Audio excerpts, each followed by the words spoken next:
పరమ తండ్రి మీకు స్తోత్రములు, పరమ తండ్రి మీకు స్తోత్రం.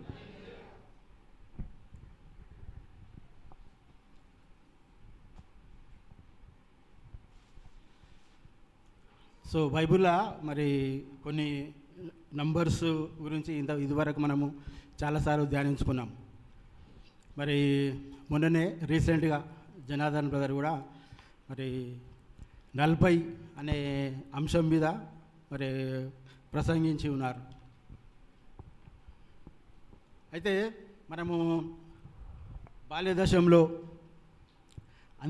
అందరం స్కూల్స్కి వెళ్ళే రోజుల లోపలనే మరి ఫస్ట్ మనం స్కూల్కి వెళ్ళగానే మనకు నేర్పించేది ఆల్ఫాబెట్స్, నంబర్స్. మరి ఇప్పుడైతే మరి ఆ నర్సరీలలోనే ఇవన్నీ నేర్పిస్తారు. మరి ఆ నర్సరీలో అడ్మిషన్ ఫీజులు మనం ఇప్పుడు బీటెక్ లేకపోతే ఎంబీబీఎస్ ఫీజులతో సమానంగా ఉంటున్నాయి. అంత హయ్యెస్ట్ ఫీజులు మరి ఇది చేస్తారు. ఈ మన మందిరంలో ఉన్న పక్క స్కూల్లోనే మరి ₹1,00,000 ఫీజు ఉన్నట్టు మనం చూస్తాం. అయితే అన్ని డబ్బులు తీసుకొని కూడా మరి అంత స్టాండర్డ్గా నేర్పిస్తున్నారంటే అది ఆ స్కూళ్ళని బట్టే ఉంటుంది. అంటే నేను చెప్పేది ఏంటంటే మనము మొట్టమొదటగా మనం నేర్చుకున్నది స్కూల్కి వెళ్ళి నేర్చుకున్నట్టు ఆల్ఫాబెట్స్ నేర్చుకుంటాము, అదేవిధంగా నంబర్స్ నేర్చుకుంటాం. అయితే మనం అందరం మనుషులము, అందరం కూడా అన్నిట్లో నంబర్ 1గా ఉండాలనుకుంటాం. ఏదైనా కానీ జీవితంలో మరి చదువులో కానీ నంబర్ 1గా ఉండాలనుకుంటాం. ఇప్పుడు చూస్తాం కదా మన ఈ రిజల్ట్ సీజన్ లోపల మరి కాలేజెస్ ఎవరైతే ఫస్ట్, సెకండ్, థర్డ్ ర్యాంక్ వస్తారో వాళ్ళ పిల్లల ఫొటోస్ పెట్టుకున్నట్టు వాళ్ళ అడ్వర్టైజ్మెంట్ కోసం లేకపోతే ఇంకా ఎక్కువ మంది జాయిన్ కావాలని చెప్పి వాళ్ళ ఫొటోస్ డిస్ప్లే నోటీస్ బోర్డులో పెట్టుకుంటారు. అంతేగాని లాస్ట్ 1, 2, 3 వాళ్ళను ఎవరు ఇది చేయరు. అదేవిధంగా జీవితంలో మరి ప్రతి ఒక్కరం కూడా నంబర్ 1గా ఉండాలనే కోరుకుంటాం. ఆస్తిలో కానీ, అంతస్తులో కానీ, ఉద్యోగంలో కానీ, లేకపోతే కార్లలో కానీ ప్రతి ఒక్క దాంట్లో మరి నంబర్ 1 ఉండాలని కోరుకుంటాం. కానీ ఆ నంబర్ 1 అనేది మరి అది మన చేతిలో లేదు. అది ఎందుకంటే ఎలోహిం ఒక్కడే. ఆయన ఆశీర్వాదమే మనకు ఐశ్వర్యాన్ని ఇస్తుంది. మనం అంటే ఇప్పుడు క్రైస్తవం అనుకున్నట్టు ముగ్గురు త్రిత్వము అనేది ఉండేది. ఎలోహిం అనేటోడు ఒక్కడే. అదేవిధంగా మరి రెండు గురించి చూసుకుంటే మరి ధర్మశాస్త్రంలో ఒక ఏదైనా సాక్ష్యం ఉంటే 2 సాక్షులు ఉంటేనే ఆ నేరస్తునికి తీర్పు తీర్చడానికి అవకాశం ఉంటుంది. అదేవిధంగా మరి పరమ తండ్రి స్వయంగా మోషే గారికి 2 పలకలను ఇచ్చినట్టు చూస్తాం. మనము 10 ఆజ్ఞలు గల 2 పలకలను మరి మోషే గారికి ఇచ్చినట్టు చూస్తాం. అదేవిధంగా యెహోషువ మెస్సయ మరి శిష్యులు ఏది ప్రాముఖ్యమైన ఆజ్ఞలు ఎన్ని అని అడిగినప్పుడు మరి అక్కడ కొత్త నిబంధనలు 2 ఆజ్ఞలను చూపించినట్టు చూస్తాం. అంటే ఆ 2 ఆజ్ఞలే ఇంపార్టెంట్ అని కాదు. మరి అంటే 2 ఆజ్ఞలు ఇచ్చినందుకు మళ్ళీ ఈ 10 ఆజ్ఞలు కానీ, ఈ 613 ఆజ్ఞలు కానీ అవి మనము కొట్టేసినట్టు అవి భావించకూడదు. మరి అదేవిధంగా మూడు గురించి కూడా అనేక సార్లు మన బైబిల్లో రాసింది. మరి యెహోషువ మెస్సయ మరి గెత్సెమనే తోటలో మరి 3 సార్లు ప్రార్థించినట్టు చూస్తాం, 3 మార్లు ప్రార్థించినట్టు చూస్తాము. అదేవిధంగా ఆయన 3 శిష్యులను ఆయనతో పాటు తీసుకుపోయినట్టు చూస్తాం. మరి అదేవిధంగా పేతురు కూడా మరి అంత శిష్యులలో ఒకడు అయి ఉండి ఎలోహింను ఎరగనని అక్కడ 3 సార్లు బొంకినట్టు అక్కడ మనం చూస్తాం.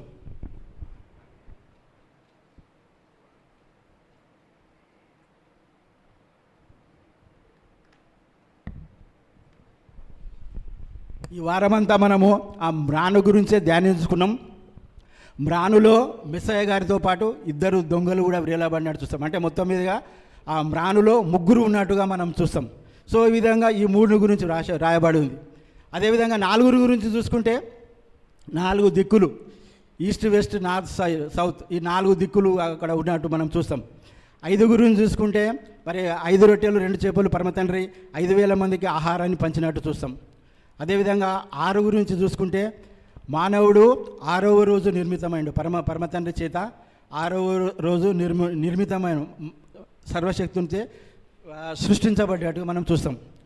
7 గురించి అయితే మరి అనేక ఉపన్యాసాలు విన్నాం, మన ప్రసంగాలు విన్నాం. చాలామంది మన సహోదరులు 7 గురించి మరి ప్రసంగించి ఉన్నారు.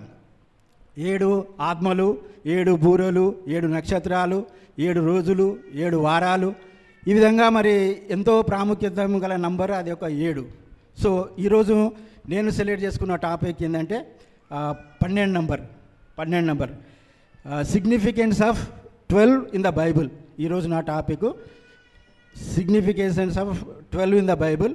మరి ఈ సమయంలో ఎన్ని మనం కవర్ చేసుకోగలితే అది 12 గురించి పరమతండ్రి ఏమి చెప్పిండు మరి నాకు అలాటెడ్ టైంలో నేను చెప్పగలుగుతాను. మరి వాక్యంలోకి వెళ్ళక ముందు మహబూబ్ నగర్ రామారావు బ్రదర్ ప్రార్థన చేయవలసిందే కోరుచున్నాను.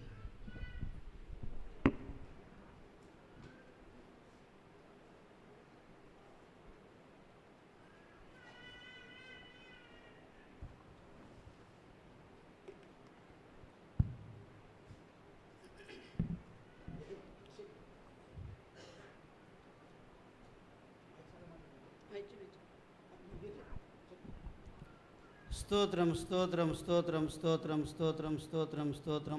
మహోన్నత సర్వోన్నత సర్వాధికారి సర్వయుగములో సజీవుడా, ప్రేమమేడ అద్వితీయుడ ఆది సముద్ర మీకు స్తోత్రం నాన్న. గొప్పవాడు, అన్ని నామాల కంటే ఘనమైన శ్రేష్టమైన ఉన్నతమైన పరిశుద్ధమైన యాశ్వమేసి నామను బట్టి లెక్కలేని వందనములు స్తోత్రం నాయన. ఇదిగో సమయంలో తండ్రి నిలబడిన ఈ యొక్క దాసుని జ్ఞాపం చేసుకోండి తండ్రి. సంపద బ్రదర్ని మీరు జ్ఞాపం చేసుకోండి. నీ వాక్యం ధ్యానిస్తూ ఉండగా తండ్రి నీ ఆత్మచేత అభిషేకించి నీ యొక్క ఇదిగో పూరగా వాడుకోండి. నీ యొక్క కృపలో భద్రపరచండి ఆయన. ఇదిగోనైనా మీ యొక్క మాటలు తండ్రి మరి సంపద బ్రదర్ యొక్క నోటి ద్వారా మాకు వినిపింపజేసి అనేక మందికి తండ్రి నైనా అవి ఆదరణ కలిగించేవిగా మరి వారి వారి హృదయాలను కట్టుకునే విధంగా ఉండులాగిన నీ ఆత్మచేత అభిషేకించి నీ కృపలో భద్రపరచండి. మీ నాయన మీ నోటి పూరగా వాడుకోండి. నీ నామాన్ని మేము తెచ్చుకోండి. వినుచున్న బిడ్డలందరికీ మరి వినగల చెవి గ్రహించే హృదయం ప్రతి ఒక్కరికి దయచేయవలసిందిగా ఇదిగో తండ్రి మా కొరకు సన్నిపేతులు లేచిన యాశ్వమేసి అధిపరిశుద్ధ నామంలో స్తుతించి ప్రార్థించేడుకున్నాం పరమ తండ్రి, ఆమేన్.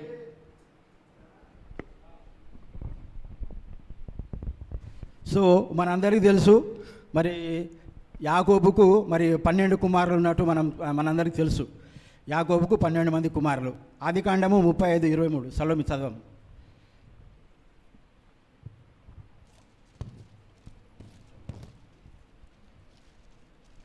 సరే, ఆదికాండము 35:23లో మరి ఎవరైనా చదవండి. 35:23. యాకోబు కుమారులు 12.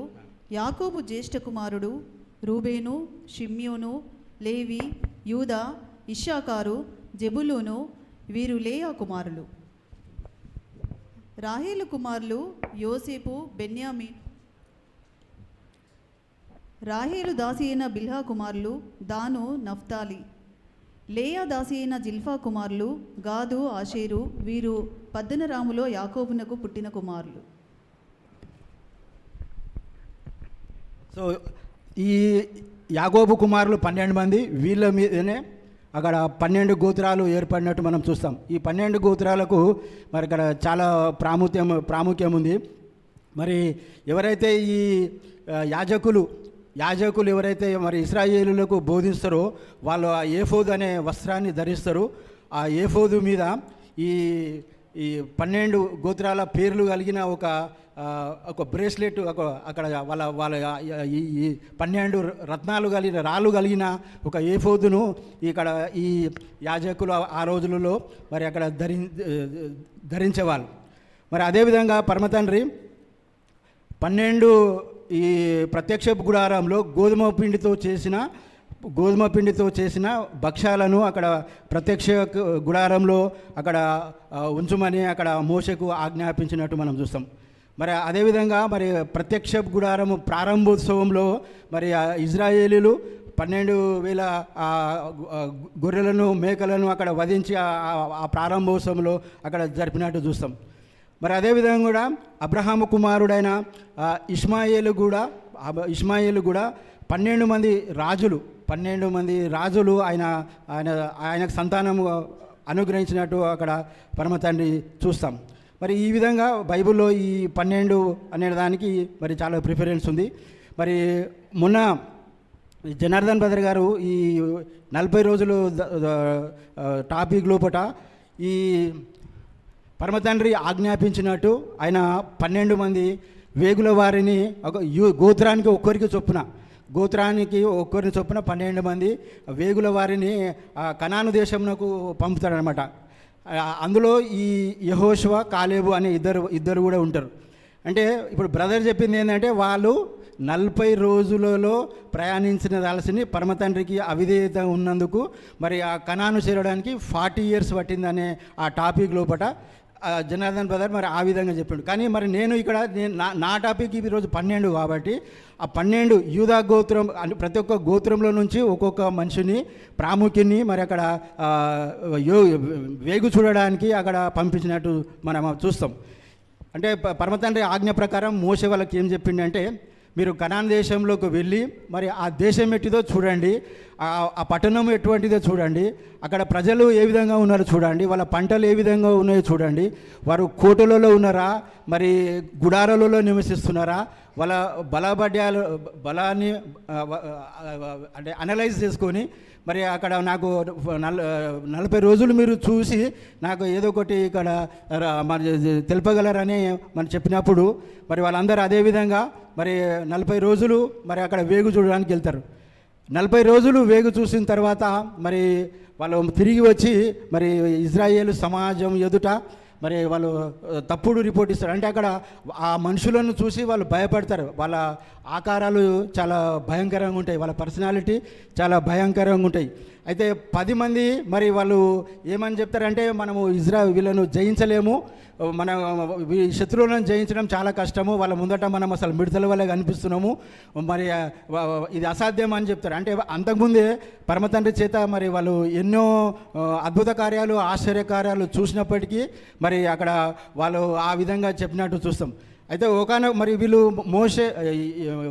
యెహోషువ కాలేబు మాత్రము లేదు, మనకు పరమతండ్రి మనకు తప్పకుండా జయాన్ని ఇస్తాడు, మనము వాళ్ళను జయిస్తాము, మనము పరమతండ్రి వాగ్దానం చేసినట్టు ఆ ప్రామిస్ ల్యాండ్ మనకి ఇస్తాడు అని చెప్తే మరి వాళ్ళను రాళ్ళతో కొట్టడానికి సిద్ధపడినట్టుగా మనం చూస్తాం. మరి అంటే పర్సనాలిటీని బట్టి కాదు కదా, పరమతండ్రి ఇస్తేనే బలం. ఇప్పుడు మనం ఈ లోకానుసారంగా చూస్తే కూడా ఎవరైతే ఎక్కువ లావు ఉంటారో ఎవరు ఎక్కువ అయితే బలం ఉండదు, అది పరమతండ్రి ఇస్తే తప్ప అది ఉండదు. మరి కాబట్టి మరి ఆ విధంగా వాళ్ళు అపనమ్మకం చూయించారు. కాబట్టి వాళ్ళు ఎవరు కూడా మరి ప్రామిస్ ల్యాండ్లో ఎంటర్ కాలేదు. ఓన్లీ మరి యెహోషువ మరి కాలేబు వాళ్ళిద్దరు మాత్రము ఎంటర్ అయినట్టు మనం చూస్తాం. పరమతండ్రి మీకు స్తోత్రంలో ఈ విధంగా మరి 12 మంది వేగుల వారులో 10 మంది రాంగ్ రిపోర్ట్ తెచ్చి ఒక 2 మాత్రము పరమతండ్రి దృష్టికి అనుకూలంగా వాళ్ళు ఉన్నట్టు సత్యం చెప్పినందుకు వారిద్దరిని మరి ఆ కనాను దేశంలో ప్రవేశపెట్టినట్టు మనం చూస్తాం. పరమతండ్రి మీకు స్తోత్రంలో అదేవిధంగా మరి మోషే తర్వాత మరి పరమతండ్రి యెహోషువను ఏర్పరచుకుంటాడు. యెహోషువను ఏర్పరచుకున్న తర్వాత మోషేకు ఏ విధంగా అయితే పరమతండ్రి సహాయం చేస్తాడో అదేవిధంగా యెహోషువకు కూడా సహాయం చేస్తాడు.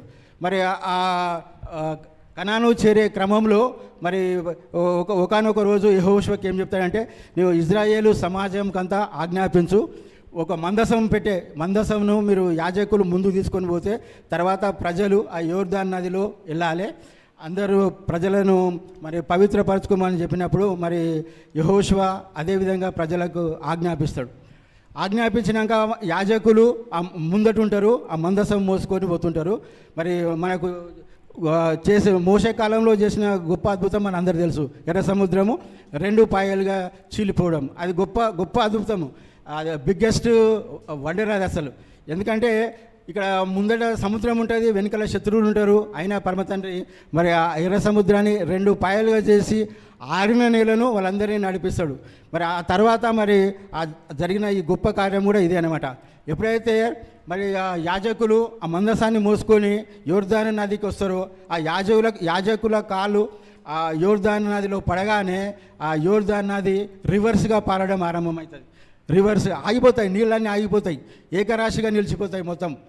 మరి అప్పుడు మళ్ళా తర్వాత యెహోషువకు పరమతండ్రి ఆజ్ఞాపిస్తాడు ఏమనంటే ఈ 12 గోత్రాల నుంచి ఒక్కొక్క మనిషిని పిలుచుకో ఏర్పాటు చేసుకొని ఎవరైతే యాజకుల కాళ్ళు ఆ యోర్దాను నదిలో దిగుతాయో, అక్కడైతే ఏ రాళ్ళు అయితే ఉంటాయో ఆ యోర్దాను నుంచి ఆ 12 రాళ్ళను 12 మంది మనుషులు తీసుకొని పోయి ఎక్కడైతే యెహోషువ నివసిస్తారో ఆ యోర్దాన్ నది దాటిన తర్వాత అక్కడ గిల్గాలు అనే ఒక ప్రాంతంలో మరి ఆ 12 రాళ్లను 12 గోత్రాలకు సూచనగా మరి పరమతండ్రి చేసిన అద్భుత కార్యానికి, ఎందుకంటే వాళ్ళ పిల్లలు ఎప్పుడైనా అడిగినప్పుడు ఇగో పలానా యోర్దాన్ నదిలో పరమతండ్రి ఈ విధంగా నీళ్లను ఆపు చేసి రివర్స్ పారజేసి మమ్మల్ని అందరినీ యోర్దాను నది దాటింపజేసిండు పరమతండ్రి, కాబట్టి వాటికి గుర్తుగా ఈ రాళ్లను మేము ఇక్కడ నిలవబెట్టినామని వాళ్ళ పిల్లలకు తర్వాత నెక్స్ట్ జనరేషన్స్కు చెప్పే విధంగా పరమతండ్రి మరి ఆ విధంగా ఆజ్ఞాపిస్తాడు. మరి యెహోషువ మరి అదేవిధంగా ఆ 12 మందితోటి ఆ 12 ఎక్కడైతే యాజకులు ఆ యోర్దాను నదిలో ఉన్నారో వాళ్ళ కాళ్ళు ఎక్కడ మోపబడినాయో ఆ ప్రదేశం నుండి 12 రాళ్ళను తీసుకొని వచ్చి అక్కడ నిలిపినట్టు మనం చూస్తాం. పరమతండ్రి మీకు స్తోత్రములు, పరమతండ్రి మీకు స్తోత్రములు.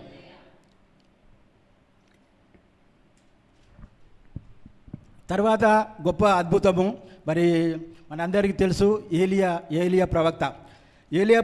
మరి ఆయన అహాబు యెజెబెలు కాలంలో ఉన్న ప్రవక్త. పరమతండ్రి ఏదైతే చెప్తాడో అది నిక్కచ్చిగా మొహమాటం లేకుండా సూటిగా మరి ఆ బోధించే ప్రవక్తగా ఉన్నాడు. మరి 3.5 సంవత్సరాలు కరువు వస్తుందని ఆ తర్వాత ఆయననే ప్రవచిస్తాడు. మరి ఈ యెజెబెలు అహాబు మరి అనేకులైన ఇజ్రాయేలును బయలు దేవతలకు తర్వాత అషేరా దేవతకి యాజకులుగా మారుస్తారు. విచ్చలవిడిగా వ్యభిచారం చేస్తూ మరియు అదేవిధంగా ఆ విగ్రహారాధనకు ప్రోత్సహించిన యెజెబెలు. అయితే ఈ విషయంలో మరి ఏలియా గారికి చాలా బాధ అనిపిస్తుంది. అయితే ఆయన ఓబేదు సహాయంతో అహాబును కలుసుకొని అహాబుకే ఇక్కడ వార్నింగ్ ఇస్తాడు. రేపు 450 మంది బయలు ప్రవక్తలను, అదేవిధంగా 400 మంది అషేరా ప్రవక్తలను మరి జనులను నీవు తీసుకొని అక్కడ కర్మేలు పర్వతం దగ్గరికి రా అని చెప్తాడనమాట. చెప్తే అదేవిధంగా అహాబు మరి అక్కడ వాళ్ళందరినీ అక్కడ సమకూర్చినట్టు మనం చూస్తాం. కర్మేలు పర్వతం దగ్గర మరి ఏలియా గారు అక్కడ గొప్ప అద్భుతం చేస్తాడు. అక్కడ ఏంటంటే ఆయన ఇజ్రాయేళ్లతోటి మాట్లాడతాడనమాట. మీరు ఎందుకు ఎన్ని రోజులు ఇట్లా ద్విమనస్కులు గలవారు ఉంటారు? ఇప్పుడు యెహోవా ఎలోహిం సర్వశక్తుడు అయితే మీరు ఆయనను సేవించండి, లేదు బయలు దేవత ఒకవేళ మీరు దేవుడు అని అనుకుంటే మీరు వాళ్ళని సేవించండి, అంతేగాని అక్కడ ఈ రెండుటి మధ్యలో అయితే ఊగిసలాడకూడదు. సరే, ఈరోజు మీకు ఒక ఛాలెంజ్ చేస్తున్నాను నేను. ఇప్పుడు ఏంటంటే ఆయన ఈ 12 గోత్రాల చొప్పున ఇజ్రాయేలుల 12 గోత్రాల చొప్పున ఒక్కొక్కటి గోత్రంకి ఒక్కటి చొప్పున 12 రాళ్లతో బట్టి మరి ఏలియా అక్కడ బలిపీఠం కట్టినట్టు మనం చూస్తాం. బలిపీఠం కట్టి అక్కడ ఛాలెంజ్ ఏంటంటే ఫస్ట్ వాళ్ళు ఎద్దును మరి కోసి ఆ బలిపీఠము 12 రాళ్లతో కట్టిన ఆ బలిపీఠము పైన ఆ మాంసం పెడితే ఆకాశం నుండి అగ్ని దిగి వచ్చి మరి ఆ అగ్నిని దహించాలి. అంటే మనం ఫిజికల్గా మనము అగ్ని ముట్టించి అది కాదు. ఎవరైతే ఆ విధంగా ఆకాశం నుండి అగ్ని వచ్చి అది దహిస్తే అప్పుడు వాళ్ళే నిజమైన సర్వశక్తుడు అని చెప్పి మరి ఏలియా అక్కడ వాళ్ళకు ఛాలెంజ్ చేస్తాడు. మరి ఆయన ఛాలెంజ్ చేసినప్పుడు ఫస్ట్ అవకాశం వాళ్ళకే ఇస్తాడు. ఒక ఎద్దును వాళ్ళకి ఇస్తాడు, ఒక ఎద్దు ఈయన దగ్గర వెతుకుంటాడు. వాళ్ళు బయలుదేవ ప్రవక్తలు, అషేరా దేవర ప్రవక్తలు మరి ఆ బలిపీఠం మీద ఎద్దును వాళ్ళు ఆ మాంసాన్ని కట్ చేసి ఆకాశం నుండి అగ్ని వస్తుందేమో అని చెప్పి వాళ్ళు ఎంత మొరపెట్టుకున్నా అక్కడ నుంచి ఏం జరగదు అక్కడ. అప్పుడు చాలా మరి ఏలియా ప్రవక్త మాటలు వింటే వాళ్ళు చాలా అపహాస్యం చేస్తాడు, ఇన్సల్ట్ చేస్తాడు. అయినా అవి నిజమైన దేవుళ్ళు కావు కాబట్టి మరి అక్కడ నుంచి అక్కడ జరగదు అక్కడ. అప్పుడు మరి ఏలియా గారు ప్రార్థన చేసినట్టు మనం చూస్తాం. ఆ ప్రార్థన ఏమని చేస్తాడంటే, సర్వశక్తుడా, ఇజ్రాయేలులో ఇగో తండ్రి, మీరు నాకు ఆజ్ఞాపించిన విధముగా మరి నేను చేస్తున్నానని తెలుసుకున్నటకు, మీరే నిజమైన సర్వశక్తుడని రుజువుపరుచుకున్నటకు, మీరు నిజమైన సర్వశక్తుడని ఈ జనులందరూ తెలుసుకున్నట్లు మరి ఆకాశం నుండి అగ్ని దిగి వచ్చి ఇదంతా దహించాలి అని చెప్పినప్పుడు మరి ఆ విధంగా పరమతండ్రి ఆ ప్రార్థన ఏలియా గారి ప్రార్థన విని మరి ఆకాశం నుండి అగ్ని వచ్చి మరి అక్కడ ఆ అగ్నిని దహించినట్టు చూస్తాము. ఆ బలిపీఠం మీద ఆ మాంసంతో పాటు ఎన్నో రెట్లు నీళ్లు 2 కందకాలు తవ్వి 3 సార్లు నీళ్లు పోసినా అక్కడ పరమతండ్రి అక్కడ గొప్ప అద్భుతాన్ని చేస్తాడు. ఈ అద్భుతాన్ని చూసి అక్కడ ఉన్న జనులందరూ మరి ఆయన నిజమైన సర్వశక్తుడని గ్రహిస్తాడు. అప్పుడు మరి ఏలియా గారు మరి వాళ్ళందరినీ ఆ ప్రవక్తలందరినీ వాళ్ళందరినీ మరి అక్కడ సంహరించినట్టు మనం చూస్తాం. పరమ తండ్రి మీకు స్తోత్రములు. లాస్ట్లో ఒకవేళ టైం ఉంటే ఈ రెఫరెన్స్లు చదివిపిస్తాను నేను. మరి నెక్స్ట్ మోషే గారు జీవించున్న టైంలో మరి మిద్యానీయులు ఇజ్రాయేలులను శ్రమ పెట్టిన దాన్ని బట్టి పరమతండ్రి ఏం చెప్తాడంటే మీరు మిద్యానీయుల మీద ప్రతీకారం తీర్చుకోవాలని చెప్తాడు. అప్పుడు మోషే ఏం చేస్తాడంటే ఇజ్రాయేలు ఈ 12 గోత్రాలలో ఒక్కొక్కరికి ఒక్క గోత్రానికి 1000 మంది చొప్పున 12,000 మందిని మరి ఇక్కడ మిద్యానీయులపై యుద్ధానికి పంపిస్తాడు మోషే. ఈ 12,000 మంది 12 గోత్రాలకు 1000 మంది చొప్పున వెళ్ళి అక్కడ మిద్యానీయులందరినీ అక్కడ సంహరించినట్టు మనం చూస్తాం. సంఖ్యాకాండము 31వ అధ్యాయం 1-7 వచనాలు చదవమ్మా. సంఖ్యాకాండము 31వ అధ్యాయము 1-7 వచనాలు. మరియు యెహోవా మిద్యానీయులు ఇశ్రాయేలులకు చేసిన హింసకు ప్రతిహింస చేయుడి. తరువాత నీవు నీ స్వజనుల యొద్దకు చేర్చబడదువని మోషేకు సెలవీయగా మోషే ప్రజలతో మీలో కొందరు యుద్ధ సన్నద్ధులై మిద్యానీయుల మీదికి మిద్యానీయులను యెహోవా విధించిన ప్రతిదండన చేయునట్లు ఇశ్రాయేలుల గోత్రములన్నిటిలోనూ ప్రతి గోత్రములో నుండి 1000 మందిని ఆ యుద్ధమునకు పంపవలెను. అట్లు గోత్రం ఒక్కటింటికి 1000 మంది చొప్పున ఇశ్రాయేలుల సేనల నుండి 12,000 యుద్ధ వీరులు ఏర్పరచబడగా మోషే వారిని అనగా ప్రతి గోత్రము నుండి 1000 మందిని యాజకుడగు ఎలియాజరు కుమారుడైన ఫినెహాసును పంపెను. అతని చేతిలోని పరిశుద్ధమైన ఉపకరణములను ఊదుటకు బూరలను యుద్ధమునకు పంపెను. యెహోవా మోషేకు ఆజ్ఞాపించినట్లు వారు మిద్యానీయులతో యుద్ధము చేసి మగవారినందరినీ చంపిరి. ఓకే అమ్మా, చాలా మరి ఈ విధంగా మరి అక్కడ మిద్యానీయులపై ఇజ్రాయేలులకు విజయం అనుగ్రహించినట్టు మనం చూస్తాం. మరి అదేవిధంగా బైబిల్లో మరి 12 మైనర్ ప్రాఫిట్స్ చిన్న ప్రవక్తలు 12 మంది ఉన్నట్టు మనం చూస్తాం. 12 మంది. ఒకసారి బైబిల్ ఇండెక్స్ తీసేసి ఆ 12 మంది పేర్లు చదవమ్మా. హోషేయ టాపిక్ 12 కాబట్టి 12 గుర్తుండాలని చెప్పి. హోషేయ, యోవేలు, ఆమోసు, ఓబద్య, యోనా, మీకా, నహూము, హబక్కూకు, జెఫన్య, అగ్గై, జెకర్యా, మలాకి. ఈ విధంగా వారు మరి 12 ప్రవక్తలు మరి వాళ్ళు కూడా చాలామంది అక్కడ పరమతండ్రి వాళ్ళకి ఏది ఆజ్ఞాపిస్తే ఆ విధంగా అక్కడ మనము చేసినట్టు చూస్తాం. మరి న్యాయాధిపతులు ఎంతమంది ఎవరు చెప్తారా? న్యాయాధిపతులు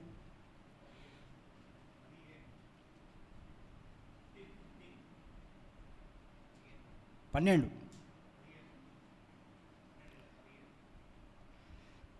సరే ఈ న్యాయాధిపతులలో మరి నేను అంటే 12 అనుకొని నేను ఒక న్యాయాధిపతి గురించి టాపిక్ సెలెక్ట్ చేసుకున్నాను. 12, 15 తర్వాత చూద్దాము. ఒక న్యాయాధిపతి. మొట్టమొదటి న్యాయాధిపతి ఎవరు? ఒత్నియేలు. రెండవ న్యాయాధిపతి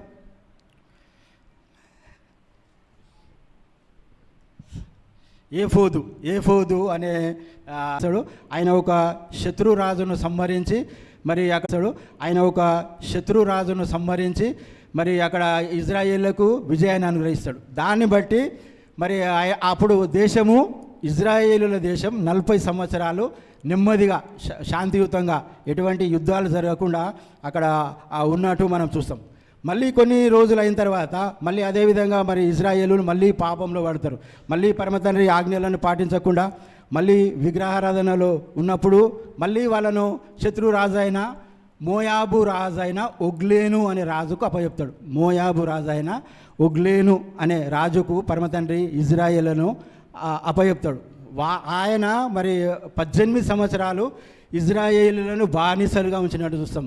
18 years మరి బానిస అంటే మనకు తెలుసు, బానిస అంటే ఎంత బతుకుంటుందో, ఎంత ఘోరంగా ఉంటుందో, మరి మనకు స్వాతంత్రం ఉండేది. మరి అదేవిధంగా ఇజ్రాయేల్ కదా 400 సంవత్సరాలు బానిసలుగా ఉన్న తర్వాతనే కదా వాళ్ళు మొరపెడితేనే కదా పరమతండ్రి మోషేను ఏర్పరచుకొని మరి ఐగుప్తు నుంచి కనాను దేశానికి నడిపిస్తాడు. మరి ఇక్కడ కూడా అనేక సందర్భాలలో పరమతండ్రి మాట ఎప్పుడు వినకపోతే పరమతండ్రి చేసేది ఒకటే, శత్రువులకు అప్పగించడం. మళ్ళీ ఎప్పుడైతే వాళ్ళు పశ్చాత్తాపడి మొరపెట్టినప్పుడు మళ్ళీ పరమతండ్రి మరి వీళ్ళను రక్షించినట్టు మనం చూస్తాం. సో ఈ ఒగ్లేను అనే రాజుకు అప్పచెప్తే ఆయన ఏం చేస్తాడంటే మరి అమాలేకీయులను తర్వాత అమోరీయులను ఇద్దరిని కలుపుకొని చెప్పి ఆ ఇజ్రాయేలు ప్రజలపై దండెత్తి మరి ఆ ఖర్జూరపు పండ్ల నగరం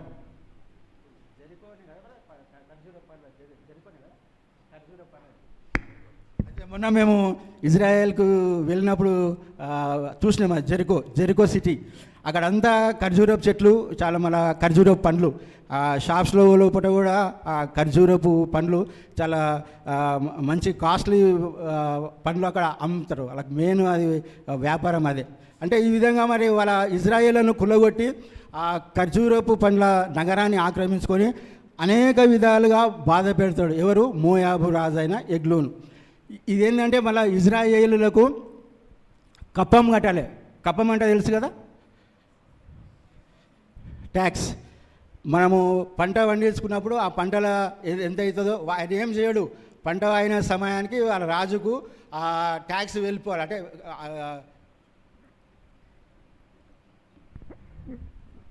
ప్రజలు సంవత్సరం అంతా కష్టపడి పండించుకున్న పంటలో మరి వాళ్ళు నిర్ణయించిన రేట్ ప్రకారము ఆయన దగ్గరికే తీసుకొని వాళ్ళే, ప్రజల దగ్గరికే వాళ్ళు రారు. సో వీళ్ళు ఇజ్రాయేల్ ప్రజలు ఏం చేస్తారంటే ఈయనకు రిక్వెస్ట్ చేస్తారు, ఈ యహూద అనే మన న్యాయాధిపతికి.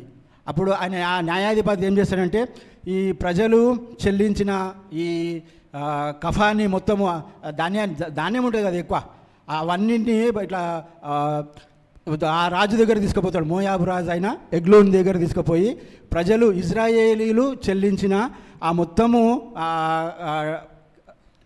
ఈ ట్యాక్స్నంతా దాన్ని అంతా ఆయనకు రాజుకు అప్పగిస్తాడు. రాజుకు అప్పగించినాక మళ్ళీ రిటర్న్ వస్తాడనమాట. ఆయన రిటర్న్ వచ్చి ఏం చేస్తాడంటే మళ్ళీ ఒక్కడు వెళ్తాడు రాజు దగ్గరికి, ఒక్కడే వెళ్తాడు. ఎందుకంటే ఈ మోయాబు రాజు మరి హింసించినందుకు మరి ఇక్కడ పరమతండ్రి అతన్ని ప్రేమించి మరి ఆయన ఏర్పరచుకున్నట్టు మనము చూస్తాం.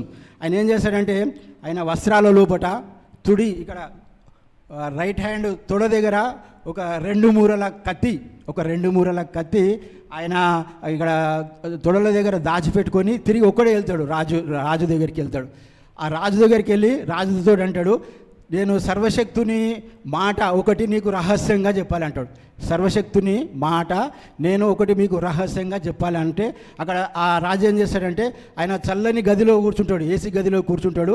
సరే ఈయన ఏదో నాకు మేలు చేసేది, నాకు పనికొచ్చేది, ఇంకా ఎక్కువ శత్రువులను జయించేది ఏదైనా ఉందేమో, అందుకే నాకు చెప్తున్నాడు. ఎందుకంటే అంతకుముందే ఆ ట్యాక్స్ తీసుకొని వస్తాడు కాబట్టి మరి ఆయనను నమ్ముతాడనమాట ఆ రాజు, ఎగ్లోన్ రాజు. సో ఎవరు లేని సమయం లోపట మరి ఆ తొడ నుంచి ఆ కత్తి తీసి మరి ఆ రాజును అక్కడ సంహరించి అక్కడ బోల్ట్ పెట్టేసి వెనక నుంచి పారిపోతాడు. అక్కడ వెనక మెడగది నుంచి పారిపోయి ఎటు వెళ్తాడంటే ఇజ్రాయేల్ దగ్గరికి వెళ్ళిపోతాడు. ఇజ్రాయేల్ దగ్గరికి వెళ్ళిపోయి ఒక బూర ఊగుతాడు అన్నట్టు. అక్కడ ఇజ్రాయేల్ దగ్గరికి వెళ్ళి బూర ఊది ఇజ్రాయేలులో అందరినీ సమకూర్చుకొని మీకు యెహోవా ఈ మోయాబు రాజు నుంచి మీకు విజయాన్ని అనుగ్రహిస్తాడు, ఈ రోజు నుంచి మనము అంటే దాసత్వం నుంచి విడిపిస్తాడు.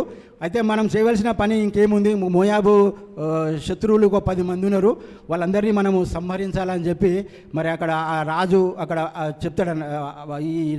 ఈ న్యాయాధిపతి చెప్తే ఆ ప్రజలు ఆయన నమ్మి, ఎందుకంటే రాజును సంహరించి వస్తాడు కదా, మరి ఆ ప్రజలందరూ నమ్మి ఈయన వెనకాల పోయి 10,000 మంది ఆ మోయాబీలను సంహరించి మరి అక్కడ ఇజ్రాయేలులు 80 సంవత్సరాల వరకు 80 years వాళ్ళు చాలా అక్కడ పీస్ఫుల్గా అక్కడ ఉంటారు. న్యాయాధిపతులు 3వ అధ్యాయం 12 నుంచి చదవమ్మా. న్యాయాధిపతులు 3:12 నుంచి. ఇజ్రాయేలీలు మరలా యెహోవా దృష్టికి దోషులైరు గనక వారు యెహోవా దృష్టికి దోషులైనందున యెహోవా ఇజ్రాయేలీలతో యుద్ధము చేయుటకు మోయాబు రాజైన ఎగ్లోనును బలపరచెను. అతడు అమ్మోనీయులను అమాలేకీయులను సమకూర్చుకొని పోయి ఇజ్రాయేలీయులను ఓడగొట్టి ఖర్జూర చెట్ల పట్టణమును స్వాధీనపరుచుకొనెను. ఇజ్రాయేలీయులు 18 సంవత్సరములు మోయాబు రాజునకు దాసులైరి. ఇజ్రాయేలీయులు యెహోవాకు మొరపెట్టగా బెన్యామీనీయుడైన గేరా కుమారుడగు యహూదు, ఆ న్యాయాధి పేరు యహూదు, రక్షకుని వారి కొరకు యెహోవా నియమించెను. అతడు ఎడమ చేతి పనివాడు. అతని చేతను ఇజ్రాయేలీయులు మోయాబు రాజైన ఎగ్లోనుకు కప్పము పంపగా యహూదు మోరెడు పొడవు గల రెండంచుల కత్తిని చేయించుకొని తన వస్త్రములో తన కుడి తొడ మీద దాన్ని కట్టుకొని ఆ కప్పము మోయాబు రాజైన ఎగ్లోనుకు తెచ్చెను. ఆ ఎగ్లోను బహు స్థూలకాయుడు. యహూదు ఆ కప్పము తెచ్చి ఇచ్చిన తర్వాత కప్పము మోసిన జనులను వెళ్ళనంపి గిల్గాలు దగ్గరనున్న పెసీలేము నొద్ద నుండి తిరిగి వచ్చి, రాజా, రహస్యమైన మాట ఒకటి నేను నీతో చెప్పవలననగా అతడు తన యొద్ద నిలిచిన వారందరూ వెలుబలికి పోవు వరకు ఊరకొమ్మని చెప్పెను. యహూదు అతని దగ్గరకు వచ్చినప్పుడు అతడు ఒక్కడే చల్లని మేడగదిలో కూర్చుని ఉండెను. యహూదు, నీతో నేను చెప్పవలసిన ఎలోహిం మాట ఒకటి ఉన్నదని చెప్పగా అతడు తన పీఠము మీద నుండి లేచెను. అప్పుడు యహూదు తన ఎడమ చేతిని చాపి తన కుడి తొడ మీద నుండి ఆ కత్తి తీసి కడుపు మీద అతన్ని పొడిచెను. పిడియును కత్తి వెంబడి దూరగా క్రొవ్వు కత్తి పైని కప్పము కొనినందున అతడు కడుపు నుండి కత్తిని తీయలేకపోయెను. అది వెనుక నుండి బయటికి వచ్చి ఉండెను. అప్పుడు యహూదు పంచపాలిలోనికి బయలువెళ్ళి తన వెనుకను ఆ మేడగది తలుపు వేసి గడియ పెట్టెను. అతడు బయలు వెళ్ళిన తర్వాత ఆ రాజు దాసులు లోపలికి వచ్చి చూడగా ఆ మేడగది తలుపులు గడియలు వేసి ఉండెను గనక వారు అతడు చల్లని గదిలో శంఖానివర్తికి పోయి ఉన్నాడనుకొని తాము సిగ్గు వింతలు పడువరకు కనిపెట్టినను అతడు ఆ గది ఆ తలుపు పెట్టుకొని ఉంటే చాలాసేపు అక్కడ లోపల ఉంటాడు. ఆయన చనిపోయి ఉన్నాడు కాబట్టి వీళ్ళు ఏమనుకుంటారు అంటే రాజు రెస్ట్ తీసుకుంటుండో లేకపోతే వాష్రూమ్ పోయిండో అక్కడ అని ఆ రాజు అక్కడ వీళ్ళు బయట ఉన్న దాసులు సైనికులు గ్రహించినట్టు ఉంటుంది. అతడు ఆ గది తలుపులను తీయకపోగా వారు తాళపు చెవిని తెచ్చి తలుపులు తీసి చూచినప్పుడు వారి యజమానుడు చనిపోయి నేలను పడి ఉండెను. వారు తడవు చేయుచుండగా యహూదు తప్పించుకొని పెసీలూమును దాటి షెయిరాకు పారిపోయాను. అతడు వచ్చి ఎఫ్రాయిమీల కొండలో బూరను ఊదగా ఇజ్రాయేలీయులు మన్యప్రదేశం నుండి దిగి అతని యొద్దకు వచ్చిరి. అతడు వారికి ముందుగా సాగి వారితో, నా వెంబడి త్వరగా రండి, మీ శత్రువులైన మోయాబీలను యెహోవా మీ చేతికి అప్పగించుచున్నాడనెను. కాబట్టి వారు అతని వెంబడి దిగి వచ్చి మోయాబు నెదుటి యోర్దాను రేవులను పట్టుకొని ఎవరిని దాటనీయలేదు. ఆ కాలమున వారు మోయాబీలలో బలముగల శూరులైన పరాక్రమశాలులను 10,000 మందిని చంపిరి. ఒకడు తప్పించుకొనలేదు. ఆ దినమున మోయాబీయులు ఇజ్రాయేళ్ల చేతి కింద అనపబడగా దేశము 80 సంవత్సరములు నిమ్మలముగా ఉండెను. పరమ తండ్రి మీకు స్తోత్రములు. 8 years అక్కడ పీస్ఫుల్గా ఉన్నట్టు చూస్తాం మనం. సో ఈ విధంగా మరి న్యూ టెస్టిమోనీ నుంచి కూడా మనము కొన్ని ఈ 12కు సంబంధించిన రెఫరెన్స్లు చూసుకుందాం మనము. మరి మనం ఏ విధంగా పస్కా పండుగ ఆచరిస్తున్నామో, మరి యెషూవ మెస్సీయ బాల్యంలో శరీరధారి అయి ఉన్నప్పుడు వాళ్ళ తల్లిదండ్రులతో ప్రతి సంవత్సరం యెరూషలేముకి వచ్చి మరి అక్కడ పస్కా పండుగను ఆచరించినట్టు మనం చూస్తాం. యెషూవ మెస్సీయ మరి 12 ఏళ్ల ప్రాయంలో యెరూషలేములో పస్కా పండుగ ఆచరించి మరి అక్కడ వాళ్ళ పేరెంట్స్ వెళ్ళిపోతారు. ఆయన పస్కా పండుగ అయిపోయినాక వెళ్ళిపోతారు. కానీ మెస్సయ్య మాత్రం అక్కడనే ఉండిపోతాడు. అక్కడనే ఉండి అక్కడ ఆయన ఆ శాస్త్రులతో పరిశీలతో అక్కడ తర్కించినట్టు మనం చూస్తాం. మరి ఇక్కడ వీళ్ళు మరియమ్మ మరి యోసేపు ఒక రోజంతా ప్రయాణం చేసి మరి బాలుడైన యెషూవ మెస్సయ్య తనతో లేడని చెప్పి తిరిగి అక్కడ వాళ్ళు యెరూషలేముకి వచ్చినట్టు మనం చూస్తాం. అక్కడ యెరూషలేముకి వచ్చి మీకోసం మేము ఎంత వెతికినాము, మరి నీవు ఎంత మమ్మల్ని ఇబ్బంది పెడుతున్నావు అని మెస్సయ్య గారితో అన్నప్పుడు మెస్సయ్య గారు అన్న మాట, నేను నా తండ్రి పనుల మీద ఉన్నానని మీకు తెలియదా అంటాడు. అంటే ఈ మాట అక్కడ వాళ్ళు అక్కడ గ్రహించారు అక్కడ.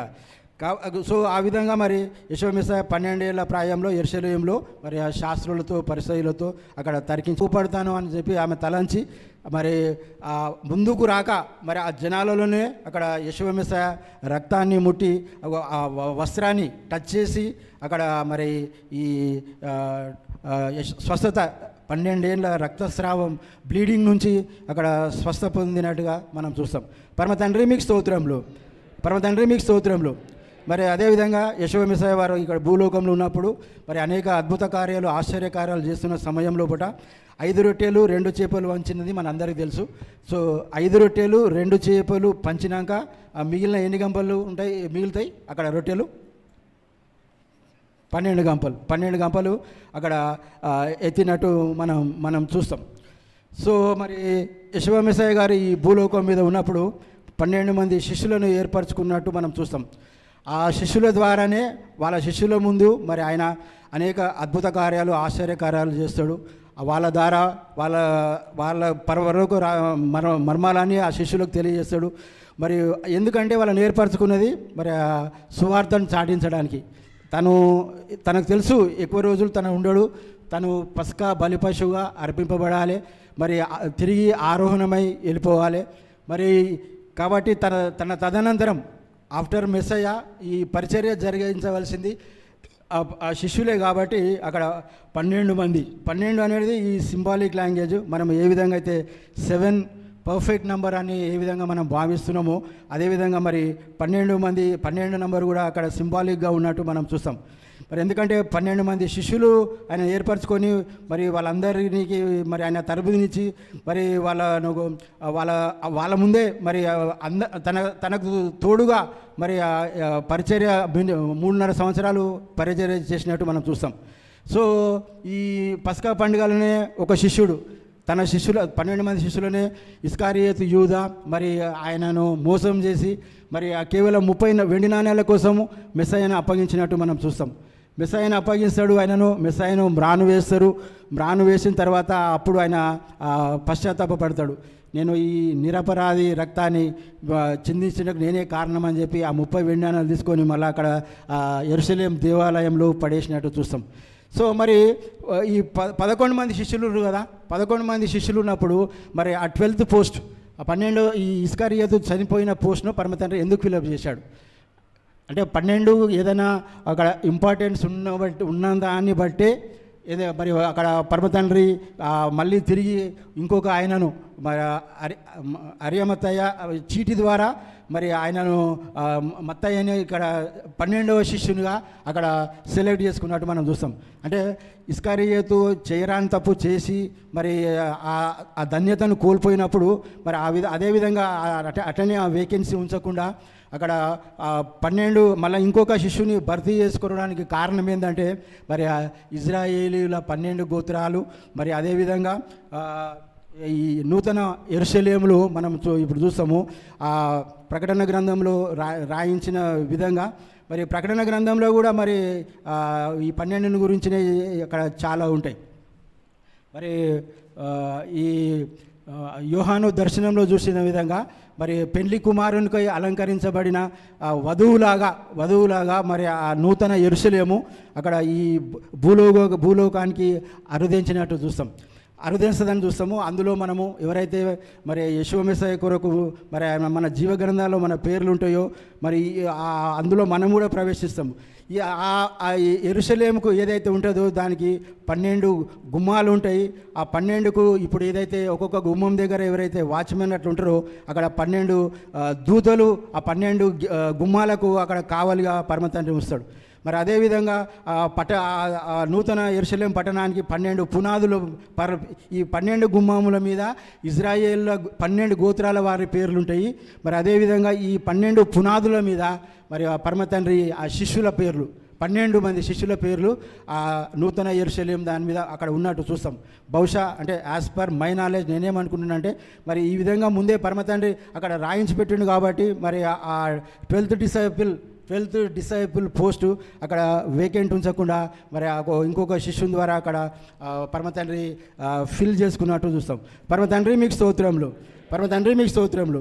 అదేవిధంగా ప్రకటన 22:2లో ఒక జీవవృక్షం అనేది ఉంటుంది. ఆ జీవవృక్షానికి నెలకు ఒక కాపు వస్తుంది, 12 కాపులు వస్తాయి సంవత్సరానికి. ఆ ఆకుల ద్వారా మరి అనేకులు స్వస్థపరచబడేటట్టు మనం చూస్తాం. సో మన ఆశ మనంతా మనం ఆయనతో పరలోక రాజ్యంలో ఉండాలని మనము మా ప్రకటన గ్రంథం చదవమా. ప్రకటన 21:1-4 వచనాలు చదివి ముగించుకుందాం. ప్రకటన 21:1-4. అంతటి నేను క్రొత్త ఆకాశమును క్రొత్త భూమిని చూచి తిని, మొదటి ఆకాశమును మొదటి భూమియు గతించిపోయెను, సముద్రమును ఇకను లేదు. మరియు నేను నూతనమైన యెరూషలేము అను ఆ పరిశుద్ధ పట్టణము తన భర్త కొరకు అలంకరింపబడిన పెళ్లి కుమార్తె వలె సిద్ధపడి పరలోకమందున్న ఎలోహిం యొద్ద నుండి దిగి వచ్చుట చూచితిని. అప్పుడు ఇదిగో, ఎలోహిం నివాసము మనుషులతో కూడా ఉన్నది. ఆయన వారితో కాపురముండును, వారాయన ప్రజలయందురు. ఎలోహిం తానే వారి ఎలోహిమియుండి వారికి తోడయ్యుండును. ఆయన వారి కనుల ప్రతి బాష్ప బిందువును తుడిచివేయును. ఇక్కడ చూడండి, ఇక్కడ మెస్సాయతో ఉండే భాగ్యాన్ని మరి మన అందరికి అనుగ్రహించాలని, మరి ఆ విధంగా ఆయన రాజ్యంలో మనం ప్రవేశించాలని మన తాపత్రయము, మన ఆశయము, మన గోల్, మన ఏం ప్రతి ఒక్కరు కూడా దానికే మనం అందరము ఈ విధంగా ప్రయాసపడుతున్నాము. ప్రతి ఒక్కరు కూడా మరి జయించిన వాడే ఆయన రాజ్యాన్ని స్వతంత్రించుకుంటాడు. కాబట్టి ఆ జయించిన వారిలో మనము కూడా ఉండి ఆ పరమ తండ్రితో సహవాసం కలిగి మనం అందరం ప్రయత్నం చేస్తాం. పరమ తండ్రి మీకు స్తోత్రం.